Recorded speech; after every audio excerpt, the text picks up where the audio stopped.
ছাত্রদল, ছাত্রলীগ, ছাত্র শিবির বা অন্যান্যরা কিভাবে চিন্তা করে সেটা আমরা বুঝি, কিন্তু জাতীয় রাজনীতিতে যখন আসলাম, এই যে আমাদের বাবার বয়সী, দাদার বয়সী লোকরাও যে মুখে এক কথা বলে পরের দিন প্রতারণা করতে পারে, এটা আমরা প্রথমে আসলে বুঝে উঠতে পারিনি। এবং জনগণের শক্তিকেই কিন্তু সকল ফ্যাসিবাদী এবং স্বৈরাচারী শক্তি ভয় পায়। জুলাইয়ের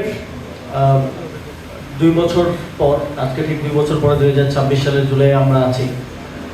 আমরা সফলতা ব্যর্থতা নিয়ে অনেক আলাপ আলোচনা করি, আবার ক্রেডিট নিয়ে অনেক আলাপ আলোচনা হয়। আমার কাছে মনে হয় যে ওই গুরুত্বপূর্ণ সময়টাতে প্রত্যেকেরই একটা রোল প্লে করার তার ভাগ্যে এটা নির্ধারিত ছিল।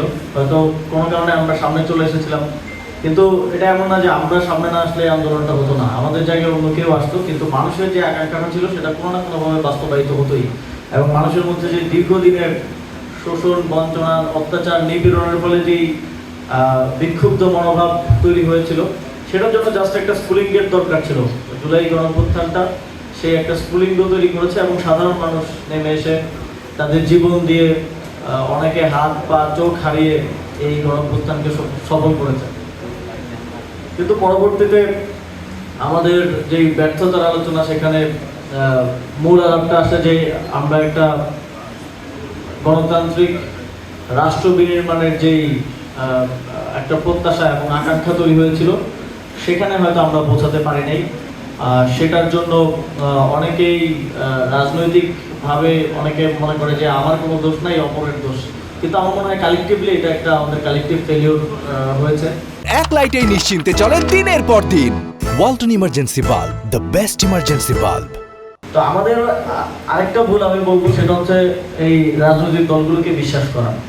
আমরা তো আর জাতীয় রাজনৈতিক দলগুলোর সাথে কখনো রাজনীতি করিনি, আমরা ক্যাম্পাসে ছাত্র রাজনীতি করতাম। ফলে ছাত্র সংগঠনগুলো, ছাত্র ইউনিয়ন কিভাবে চিন্তা করে, ছাত্রদল, ছাত্রলীগ, ছাত্র শিবির বা অন্যান্যরা কিভাবে চিন্তা করে সেটা আমরা বুঝি, কিন্তু জাতীয় রাজনীতিতে যখন আসলাম, এই যে আমাদের বাবার বয়সী, দাদার বয়সী লোকরাও যে মুখে এক কথা বলে পরের দিন প্রতারণা করতে পারে, এটা আমরা প্রথমে আসলে বুঝে উঠতে পারিনি। ফলে তাদের অনেক কিছুতেই হয়তো ভরসা রাখতে গিয়ে পরে আমরা, এটা আমাদের জন্য একটা শিক্ষা, আমরা শিখলাম যে এদেরকে পরবর্তীতে আর বিশ্বাস করা যাবে না। একদম স্টার্টিং ফ্রম প্রাইম মিনিস্টার, তিনিও বলেছিলেন আমাদেরকে যে হ্যাঁ ভোট দেওয়ার জন্য, কিন্তু পরবর্তীতে তিনি এই বিষয়ে আর কোনো কথা নির্বাচিত হওয়ার পরে বলেন নাই। তার পক্ষ থেকে তার মুখপাত্ররা বলছেন যে আমরা নির্বাচনের জন্য আমাদেরকে এই প্রতারণার আশ্রয় নিতে হয়েছিল। জনগণের শক্তিটা সবচেয়ে গুরুত্বপূর্ণ এই জায়গায়, এবং জনগণের শক্তিকেই কিন্তু সকল ফ্যাসিবাদী এবং স্বৈরাচারী শক্তি ভয় পায়। আমার আপনার মতো অনেক পলিটিশিয়ান কিংবা চিন্তকদের হয়তো ভয় পায় না, কিন্তু জনগণকে ভয় পায়। জনগণ কি করতে পারে এটা তো সবার মাথায় আছে।